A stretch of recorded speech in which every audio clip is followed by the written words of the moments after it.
എൻ്റെ ഈ സങ്കടം ആരോട് പറയും? എനിക്കെവിടെ നിന്ന് ഒരു മറുപടി ലഭിക്കും? വലിയൊരു ചോദ്യത്തിൻ്റെ നടുവിലാണ് ഇന്ന് നീ ഈ ശബ്ദത്തെ കേൾക്കുന്നതെങ്കിൽ നിന്നോട് സംസാരിപ്പാൻ ഒരാളുണ്ട്.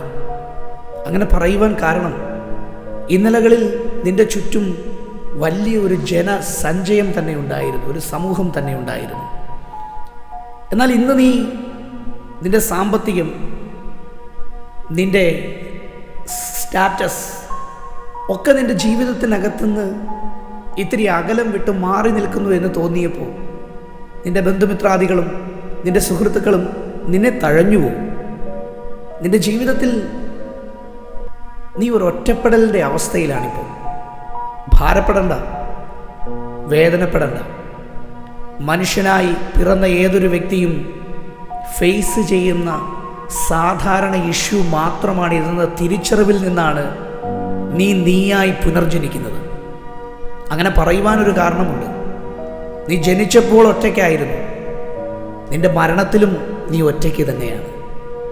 അപ്പോൾ ഈ ഇടയിലുള്ള ഹ്രസ്വദൂരം നിനക്ക് യാത്ര ചെയ്യാൻ നിന്നോടൊപ്പം വലിയ ഒരു പരിവാരം തന്നെ വേണമോ?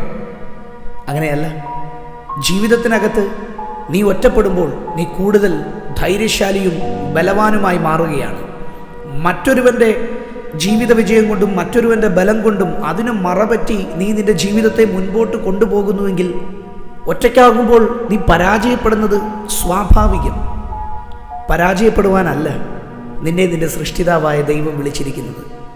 പിന്നെയോ നിന്റെ ജീവിതത്തിൽ നീ ഇന്നറിയാത്ത അല്ലെങ്കിൽ ഇന്നലകൾ നീ അറിഞ്ഞിട്ടില്ലാത്ത പുതിയ ചില കാര്യങ്ങൾ നിന്നെ പഠിപ്പിക്കുവാനും ആ പഠനത്തിലൂടെ നീ ബലവാനായും ബുദ്ധിമാനായും മാറേണ്ടുന്നതിന് ഇപ്പോൾ നിന്നെ ഒറ്റയ്ക്കാക്കി എന്നതേ ഉള്ളൂ. അതാണ് യാഥാർത്ഥ്യം. ഭാരപ്പെടണ്ട. തിരുവചനം ഇങ്ങനെ പറയുന്നു, എന്നെ വിളിച്ചപേക്ഷിക്കുക, ഞാൻ നിനക്ക് ഉത്തരമരുളും. അങ്ങനെ പറയുവാൻ കാരണമുണ്ട്. നീ വിളിച്ചപേക്ഷിക്കേണ്ടത് നിന്റെ സൃഷ്ടാവായ ദൈവത്തിനോട് മാത്രം. മനുഷ്യർ പോട്ടെ, അവരുടെ തീരുമാനങ്ങൾ മാറിപ്പോകട്ടെ, എല്ലാവരും നിന്നെ ഒറ്റപ്പെടുത്തട്ടെ, അപ്പോഴും നിന്നെ ചേർത്ത് പിടിക്കുന്ന ഒരുവൻ, നമ്മുടെ ദൈവം യേശു ക്രിസ്തു നിന്നോട് കൂടെയുണ്ട്. ജീവിതത്തിൽ നിന്റെ ഒറ്റപ്പെടലുകളിൽ അവനുണ്ട് നിനക്ക് താങ്ങായി, തണലായി. നീ ആർജിച്ചെടുക്കുന്ന ബലം ഇനിയുള്ള നാളുകളിൽ നിന്നെ മുൻപോട്ട് നടത്തുന്നതാകട്ടെ.